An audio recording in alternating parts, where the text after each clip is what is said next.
Whatever happened to Larry Hoover's top lieutenants? Spoiler alert. They ended up dead or in jail.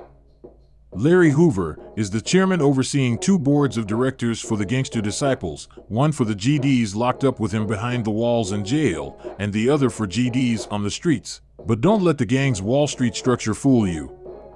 Yes, Larry Hoover is a businessman, but the business is drugs, and members of his board of directors like Big Dale's daddy, Leon Holton, aka Milkman,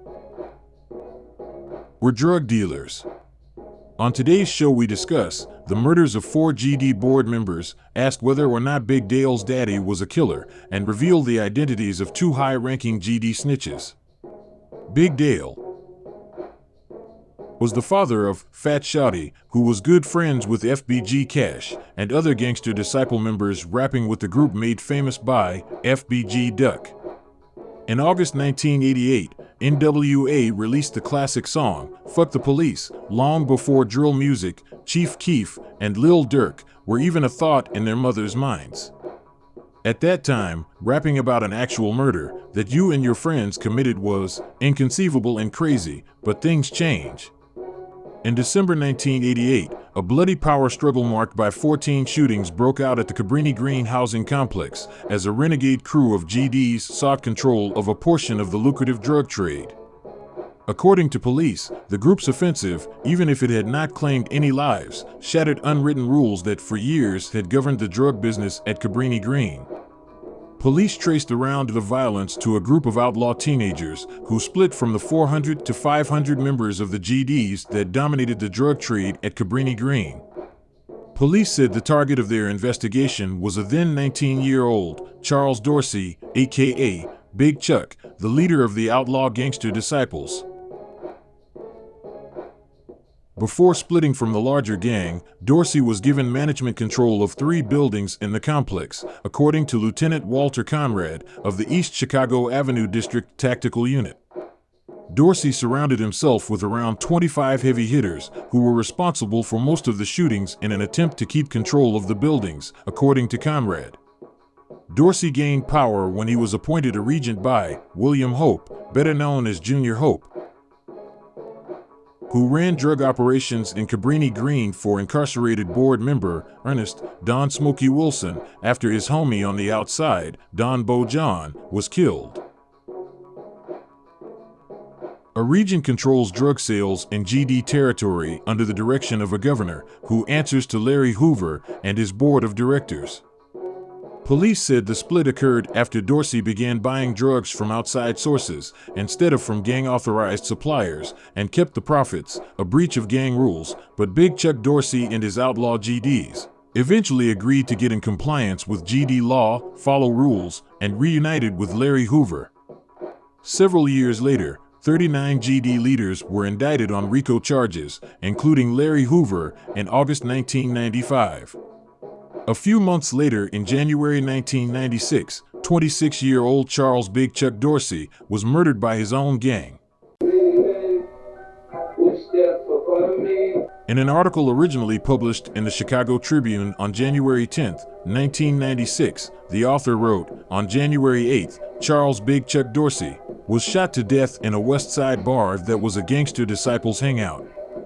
Dorsey, 26, had been a board member of the gang and had long run the Gangster Disciples drug operation at the Cabrini Green housing development. Dorsey was the highest-ranking Gangster Disciple who wasn't indicted, and authorities believe he was selected to run street operations. Police believe that Dorsey was killed by his own gang because he ignored directives from the gang's imprisoned leaders.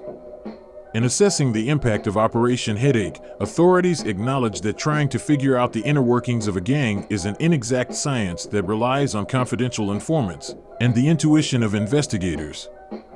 Based on their intelligence, police officers who tracked the Gangster Disciples said they believe that Hoover is no longer running the gang on a day-to-day basis because his communication with subordinates is limited at the Metropolitan Correctional Center in Chicago, where he has been imprisoned since the indictments were announced. Hoover is on hold, said the source who was part of the Operation Headache Task Force. He's still the man who ultimately runs the gang. Hoover just doesn't have the access he used to. Instead, authorities believe the GDs are being controlled by Melvin Haywood, 46, the gang's longtime co-chairman who is serving a 100 to 200 year sentence at Dixon for murder. With Haywood and most of the gang's top leaders now in prison, investigators believe the Gangster Disciples are having problems replacing its hierarchy and collecting its street tax. Older members of the gang are reluctant to take control because they fear that they too might be indicted, authorities said.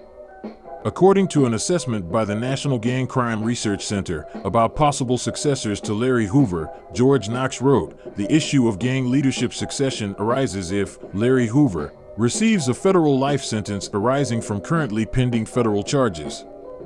Who would take over the top position in the gang as chairman of the board and actual continued functions of the gang as an organizational entity? As the current chairman would be functionally, ex officio, should a harsh federal penal sanction. A high-ranking informant in the BGs, Smitty, was the cellie or cellmate of Melvin Haywood, aka Head or Fatty.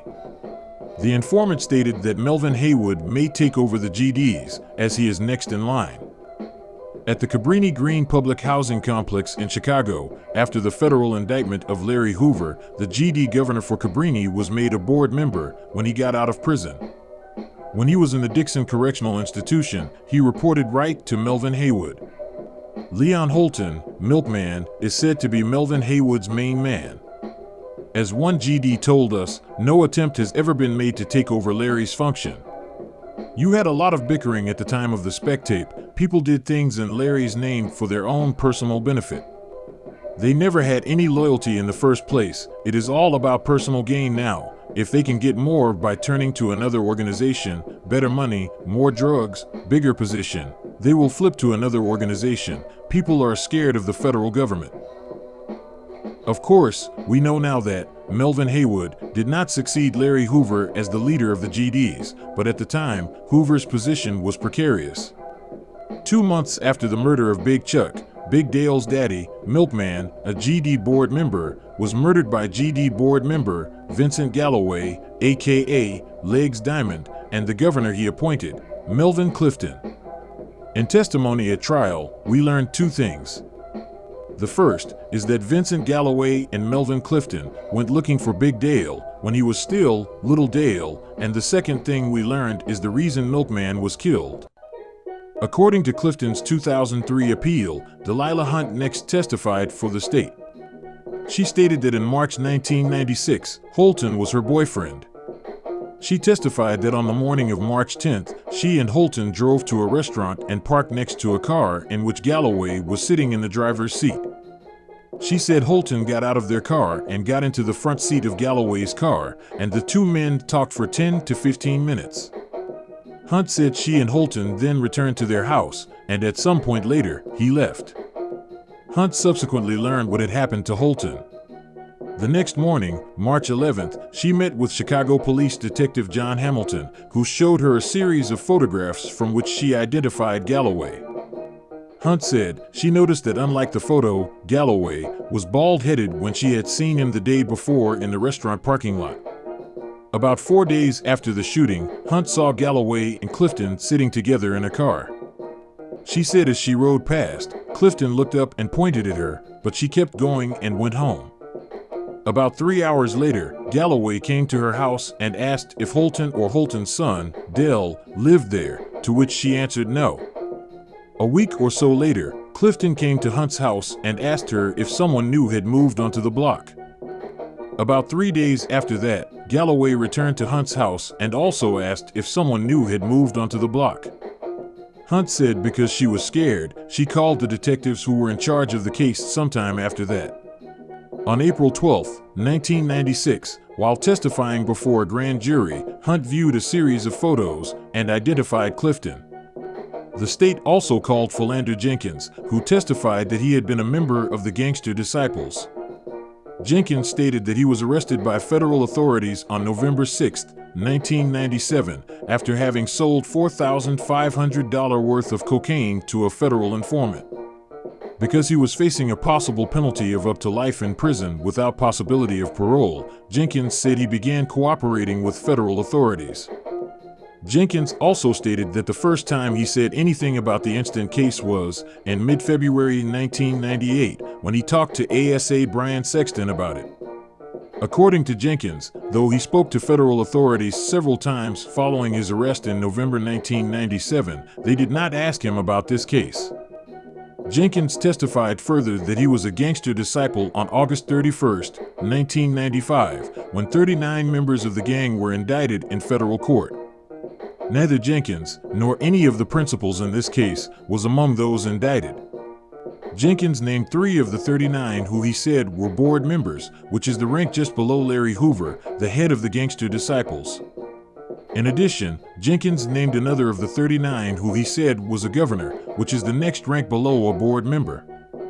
Following the August 31st indictments, Jenkins became a regent, which is below a governor. Jenkins identified Clifton in court and said Clifton was his governor. Jenkins also averred that around September 1995, a man named Chuck was running the Gangster Disciples for the entire city. In January 1996, Chuck was murdered, and Jenkins said he subsequently learned that there had been friction between Chuck and Holton, who held the rank of board member. According to Jenkins, Holton felt that he should have had the city, and not Chuck. About 2 months later, in March 1996, Jenkins saw Clifton with a man he subsequently learned was Galloway. A couple of days after that, about 4 days before Holton's murder, Jenkins attended a Gangster Disciples meeting, which he said was called to reassure the members that, despite the previous indictments, the gang was still going strong. Both Clifton and Galloway were at the meeting. Galloway introduced himself as a Gangster Disciples board member, and Clifton, who Jenkins said had a cast and was using crutches, introduced himself as a governor. According to Jenkins, at one point Clifton asked those present if they would kill a board member or governor if they were required to, and they answered yes. According to Galloway, Holton had not earned his way up through the ranks as others in the gang had, but instead was given his position as a board member because of his money. Galloway said Holton was not well liked for that reason and because he threw his weight around. Galloway also denied any knowledge of or involvement in Holton's murder. In 1998, 41-year-old Vincent Galloway was sentenced to 120 years in prison, and 27-year-old Melvin Clifton was sentenced to 80 years. Big Dale's daddy, Milkman, was a 45-year-old GD board member from the South Side when he was murdered by another GD board member, after he ordered the hit on the newly appointed 26-year-old leader on the streets from Cabrini Green, Big Chuck, in 1996. But this isn't the first case of board member on board member violence. There were always generational and territorial differences that divided GD leadership. Another prime example of this occurred in 1994. Feared GD boss, Daryl Pops Johnson,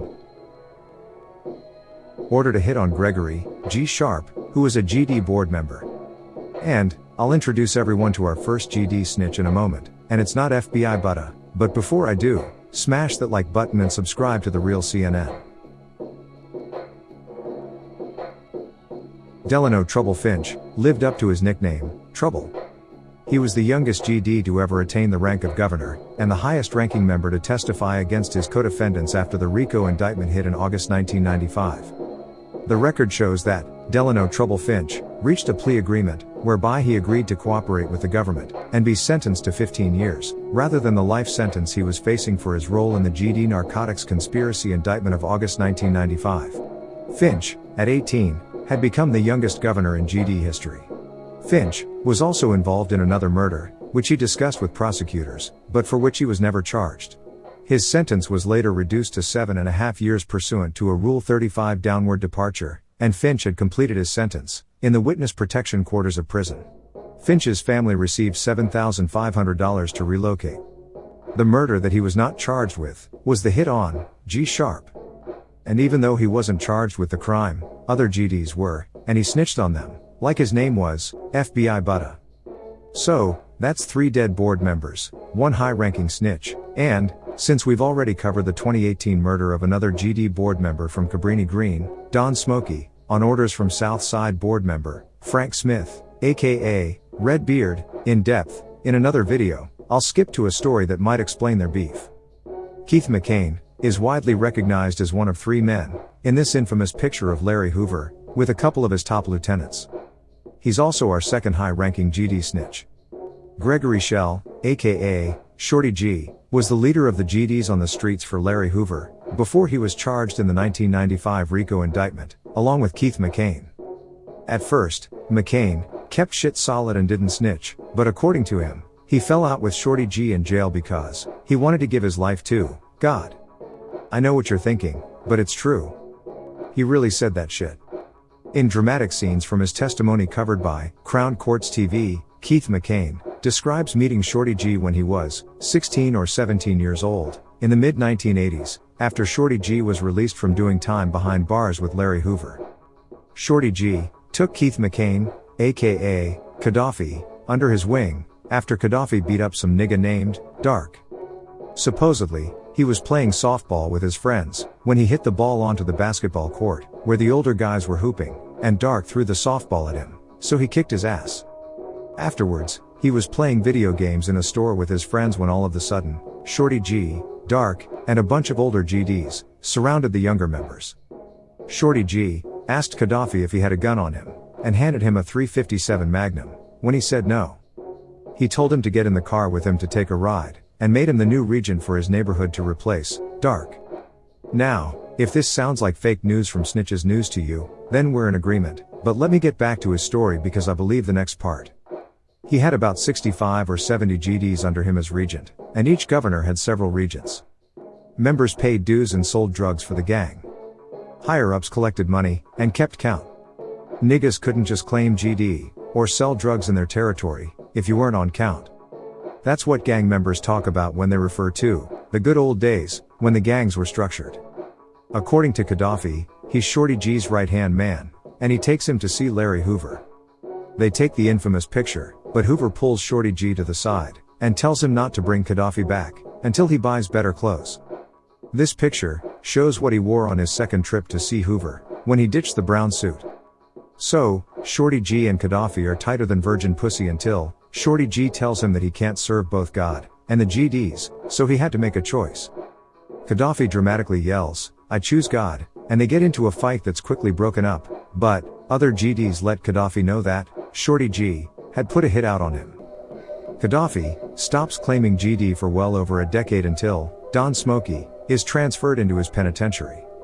Don Smokey embraced Gaddafi and gave him a leadership position in the prison system.